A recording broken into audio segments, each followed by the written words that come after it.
Study IQ IAS, आपका selection हमारा mission. नमस्कार दोस्तों, एक इंसान सड़क के बीचों बीच एक अजीब से ट्रेंस में, न शरीर में हरकत है, न आंखों में चेतना है। वह सीधा खड़ा तो है लेकिन उसका अस्तित्व कहीं खो गया है। इसे देखकर सोशल मीडिया पर लगातार एक ही शब्द ट्रेंड कर रहा है, ज़ॉम्बी ड्रग।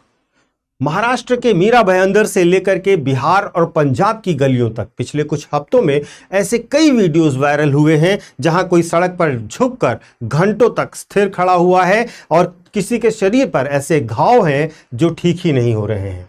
सवाल यह नहीं है कि ये वीडियो डरावने हैं या डरावने नहीं है। सवाल यह है कि क्या भारत के ड्रग लैंडस्केप में एक नया और घातक मॉलिक्यूल प्रवेश कर चुका है?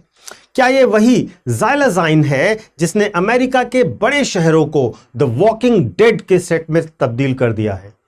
या फिर यह कोई एल्गोरिदमिक पैनिक है और कंफर्मेशन बायस के हम शिकार होते जा रहे हैं? तो आज हम इन सनसनी से उठ करके इस मुद्दे को साइंटिफिक, सोशियोलॉजिकल और जियोपॉलिटिकल एंगल से एनालाइज करेंगे। तो जुड़े रहिएगा अंत तक हमारे साथ। सबसे पहले हमें यह समझना होगा कि ज़ॉम्बी ड्रग क्या है।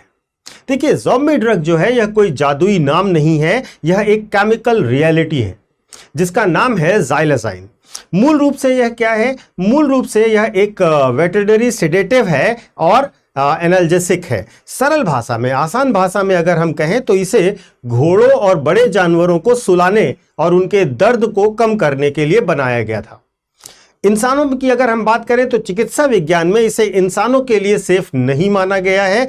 क्यों? क्योंकि यह सीधे के हमारे सेंट्रल नर्वस सिस्टम पर अटैक करता है। दूसरी खास बात, जब कोई इंसान इसका सेवन करता है तो उसका हार्ट रेट और ब्रीदिंग खतरनाक स्तर तक गिर जाती है। इंसान एक सेमी कॉन्शियस अवस्था तक चला जाता है जहां उसे अपने शरीर की सुध बुध नहीं रहती। लेकिन सबसे डरावना पहलू यह भी नहीं है। सबसे डरावना पहलू यह है जिसको कहते हैं वैसो कंसंट्रेशन इफेक्ट।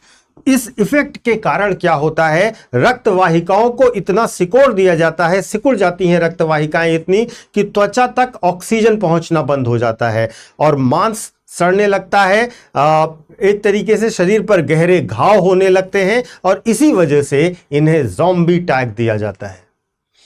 अब बात करते हैं उन वीडियोस की जिन्होंने आपको, मुझे और धीरे धीरे पूरे समाज को परेशान किया है।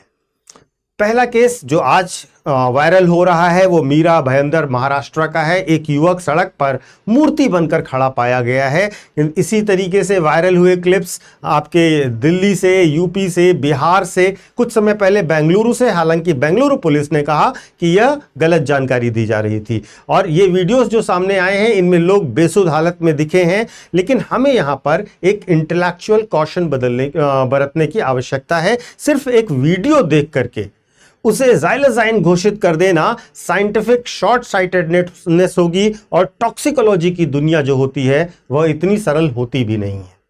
पॉसिबिलिटी क्या है? पॉसिबिलिटी है पॉली ड्रग यूज की। भारत लंबे समय से सिंथेटिक कॉकटेल का इस्तेमाल कर रहा है। सस्ती शराब, नशीली गोलियां और मिलावटी हेरोइन, इन सभी एक तरीके से अगर इन सभी का कॉम्बिनेशन देखा जाए तो यह भी डोपामाइन क्रैश जो है वो क्रिएट करती हैं। दूसरा, कई बार ऐसा होता है कि कैटाटोनिक जो सीरोफेरिया होता है उससे भी इंसान इसी तरीके से व्यवहार करने लगता है।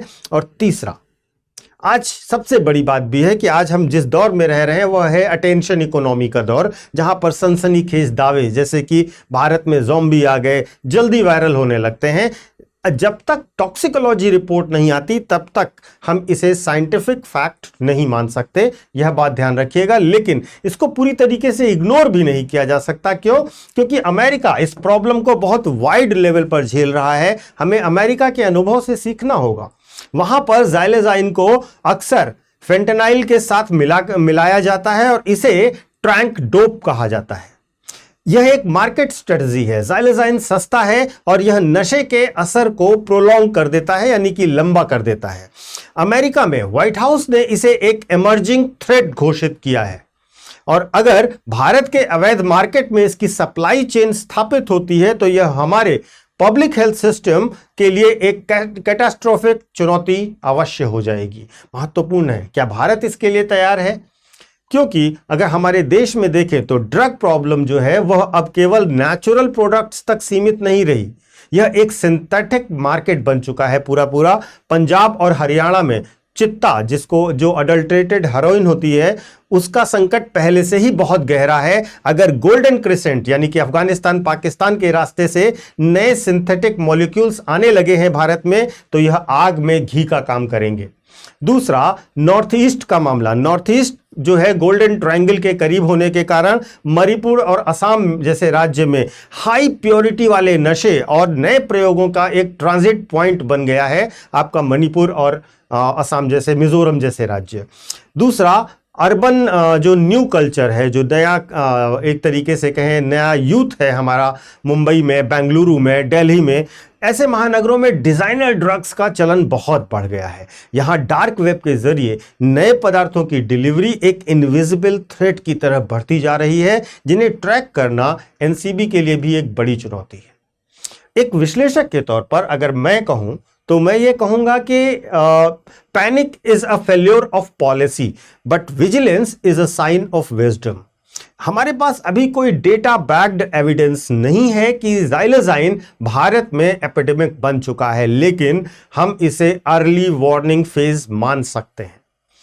टेस्टिंग इंफ्रास्ट्रक्चर हमारे पास बहुत खराब है। अगर आप देखिए, हमारे लिए बहुत चुनौतीपूर्ण होगा, क्योंकि हमारे पास जमीनी स्तर पर ऐसे किट्स नहीं है जो ज़ाइलोज़ाइन को डिटेक्ट कर सकें। अधिकांश जो फॉरेंसिक लैब्स हैं वो पारंपरिक नशों पर ही केंद्रित हैं। और दूसरा सबसे बड़ा प्रॉब्लम जो है वो है वे का मोल प्रॉब्लम, जहां पर अगर आप देखेंगे जब एक नशा बैन किया जाता है देश में, तो ड्रग कार्टेल्स उसके केमिकल स्ट्रक्चर में थोड़ा सा बदलाव करके नया एनालॉग ले आते हैं, और ये बड़ी प्रॉब्लम है भारत के लिए। तो अगर हम इस पूरी समस्या को समझ पा रहे हैं तो निष्कर्ष के तौर पर क्या कह सकते हैं? क्या भारत में ज़ॉम्बी ड्रग आ चुका है? इसका उत्तर हां या ना में स्पष्टतः तो नहीं दिया जा सकता, लेकिन इसे एक सिस्टमेटिक वल्नरेबिलिटी के रूप में देखना चाहिए। हमें एक ऐसे इंस्टीट्यूशनल फ्रेमवर्क की आवश्यकता है जहां रियल टाइम सर्विलांस को हो, वीडियोस जो वायरल वीडियोस हैं उनके बजाय लैब कंफर्म डेटा मिले जिस पर भरोसा किया जा सके। पब्लिक अवेयरनेस अवश्य होनी चाहिए, जो डर पर नहीं बल्कि जानकारी पर आधारित होनी चाहिए। और बॉर्डर और डिजिटल सिक्योरिटी, इस पर हमें बहुत गंभीरता से विचार करना चाहिए। डार्क वेब और सीमा पार से आने वाले इन सिंथेटिक किलर्स पर पूरे तरीके से नकेल कसने की आवश्यकता सरकार के स्तर पर तो है ही। याद रखिए, समाज तब नहीं हारता है जब कोई नया खतरा आ जाता है। समाज तब हारता है जब वह तथ्यों को छोड़कर अफवाहों के पीछे भागने लगता है, और जब तक इसके साइंटिफिक एविडेंस नहीं आते तब तक आप इसे अफवाह ही माने। आपका इस मुद्दे पर क्या सोचना है? क्या आपको लगता है कि भारत की एजेंसियां इस सिंथेटिक रिवॉल्यूशन के लिए तैयार हैं? क्या हमारा देश ऐसी समस्याओं से डील करने के लिए तैयार है अगर ये समस्याएं भविष्य में वास्तविकता में और प्रूवन तरीके से एंटर करती हैं? अपनी राय कमेंट में बॉक्स में कमेंट करके अवश्य दीजिएगा। मैं आपको अपने सोशल मीडिया हैंडल्स बता देता हूं। यूपीएससी मेंटर पंकज सर के नाम से आप मुझे कनेक्ट कर सकते हो इंस्टा और टेलीग्राम पर। यहां पर आपको मेरे सारे वीडियोस के लिंक भी मिल जाया करेंगे, और साथ ही साथ आप अपडेटेड भी रहेंगे। वे बच्चे जो 2027, 2028 या 2029 के लिए यूपीएससी की तैयारी करना चाहते हैं, वे हमारे स्टडी आईक्यू के बैचेस को ज्वाइन कर सकते हैं। हमारे बैचेस में आपको 18 बुक का सेट दिया जाएगा, regular classes, mentorship, test series और बहुत ढेर सारी सुविधाएं हैं, जिनकी डिटेल्स आप डिस्क्रिप्शन बॉक्स में दिए गए लिंक पर जाकर या फिर हमारे ऐप या वेबसाइट पर जाकर देख सकते हैं।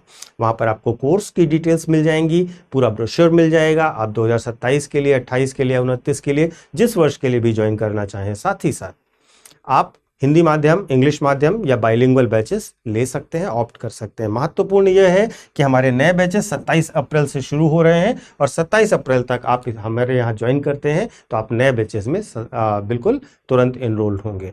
और ख़ास बात यह है कि अगर आपको इसमें डिस्काउंट चाहिए तो आप पीके लाइव कोड ध्यान रखिएगा। इस कोड को लगाते ही आपको मैक्सिमम डिस्काउंट हमारे प्रत्येक कोर्स पर प्राप्त होगा।